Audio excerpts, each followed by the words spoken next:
have a driver here in front of us that is actually quite dangerous because apparently is very uncertain on how to drive now and is all over the road, and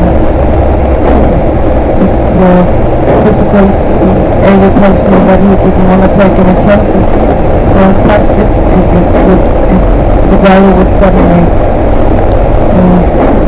not realize that there was a whole bus going past him and drive to the side of the bus. The weather is pretty bad here. This is what we are used to up here in the mountain roads.